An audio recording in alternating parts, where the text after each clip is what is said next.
Hello, my name is Shabnam. This is my last topic, ARP spoofing. Introduction to ARP spoofing.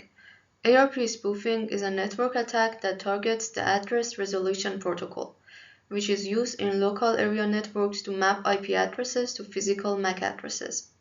ARP is a critical protocol for network communication, but it lacks authentication mechanism, which makes it vulnerable to spoofing attacks.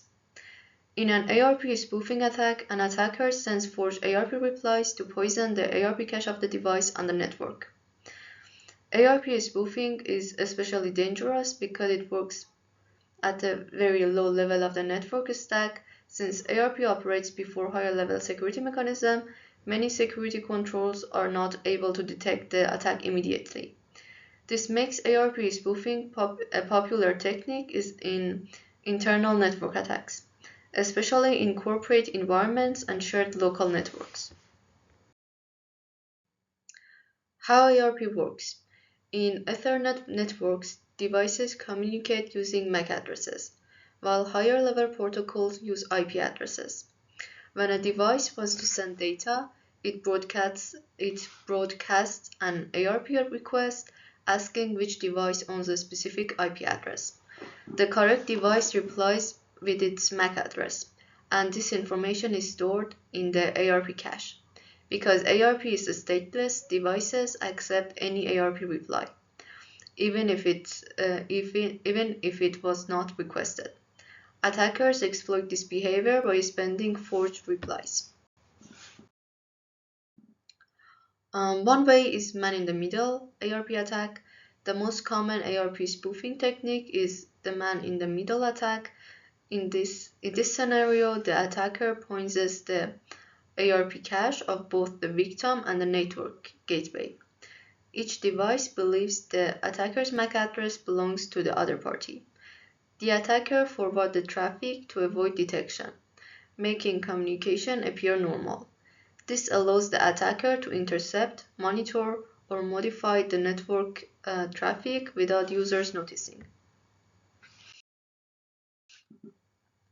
Advanced ARP techniques. Another ARP-based attack is MAC flooding. In this attack, the attacker sends a large number of fake MAC addresses to overload the switch MAC address table. When the table is full, the switch broadcasts traffic to all ports, allowing the attacker to sniff network traffic. ARP spoofing can also cause denial of service attack by redirecting traffic to non-existent MAC addresses, which results in communication failure.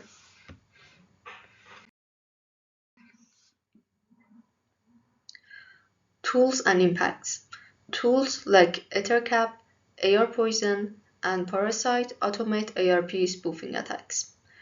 These tools are commonly used in penetration testing, but they can be abused in real attacks as well. The impacts of ARP spoofing include traffic interception, packet manipulation, credential theft, and network disruption. Attackers can also hijack active sessions or clone MAC addresses to impersonate legitimate devices. Detection and prevention. ARP spoofing can be detected using intrusion detection systems such as APWatch, which monitor changes in IP to MAC mappings. Frequent changes known as flip-flopping indicate possible ARP poisoning. Prevention methods include static ARP tables, encryption protocols like HTTPS and VPNs, and switch security features such as dynamic ARP inception and port security. These measures significantly reduce the effectiveness of ARP spoofing attacks. While encryption protects data confidentially, it does not stop ARP spoofing itself. Therefore, network-level defenses are necessary. Combining encryption with intrusion detection systems and switch-level protections provides layered security and significantly reduces the success rate of ARP spoofing attacks.